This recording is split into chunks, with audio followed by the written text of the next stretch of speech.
Salut à tous ceux qui sont nouveaux, bienvenue. Et à tous ceux qui reviennent, content de vous revoir.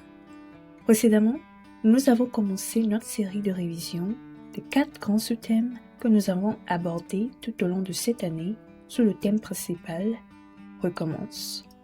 Nous avons commencé par le sous-thème « Communion » et aujourd'hui, nous allons poursuivre avec le sous-thème « Témoignage ».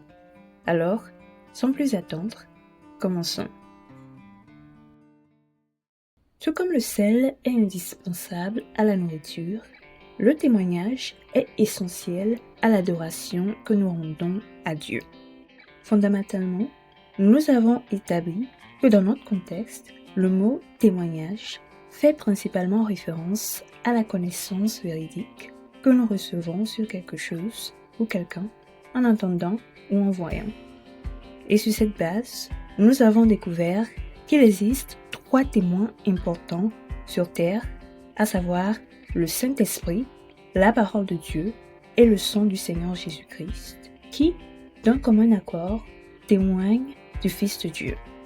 Par conséquent, quiconque souhaite adorer Dieu en vérité et en esprit doit voir et entendre leur témoignage par lui-même et l'accepter.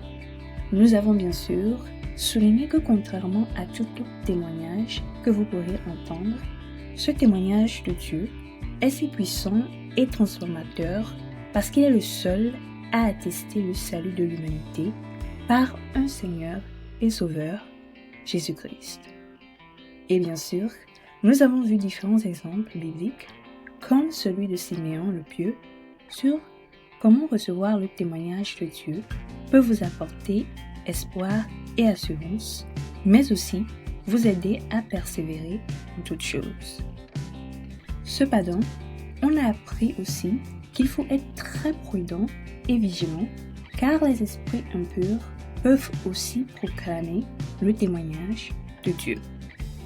Et nous avons vu cela avec l'homme possédé qui se sentait menacé par la présence de Jésus dans une synagogue de Capernaum et dont Jésus a réduit au silence et chassé l'esprit impur, car ce n'est pas à un esprit impur de dire aux gens que Jésus est le Saint de Dieu, mais plutôt au Saint-Esprit de transmettre ce témoignage à l'esprit et au cœur des gens. Ce fut le cas pour Simon-Pierre qui, après avoir reçu le témoignage de Dieu, a répondu « Tu es le Christ, le Fils du Dieu vivant », lorsque Jésus a demandé à ses disciples qui, selon eux, il était.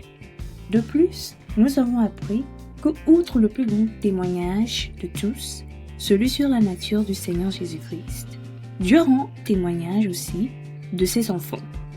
Et pour un enfant de Dieu, ce témoignage représente non seulement ce que Dieu voit et dit de lui, mais aussi un témoignage perpétuel. Avec Abraham, nous avons vu qu'un tel témoignage dépend fortement de la marche avec Dieu, la foi et la persévérance d'une personne. Par conséquent, céder à la désobéissance à la parole de Dieu peut entraver ce que Dieu voit et dit de vous.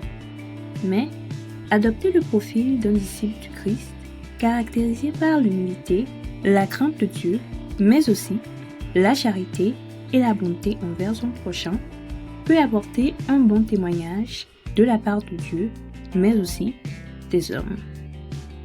Aussi, avec l'exemple des fils de Sceva, nous avons compris que les mauvais esprits peuvent aussi témoigner au sujet des personnes.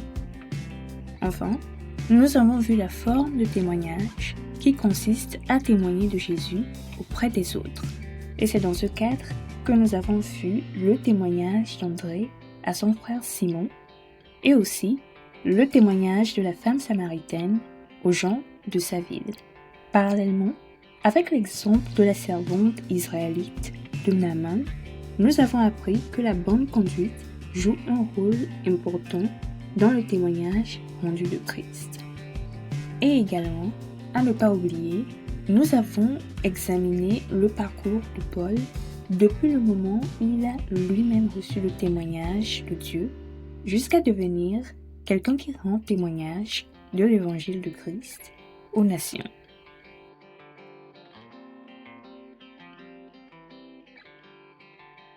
Bien-aimés en Christ, avez-vous reçu le témoignage de Dieu par son Saint-Esprit? Dieu ont-ils un témoignage favorable à votre sujet? Témoignez-vous du Seigneur Jésus-Christ aux autres? Eh bien, sachez et n'oubliez jamais que le témoignage est un élément crucial de l'adoration que nous rendons à Dieu.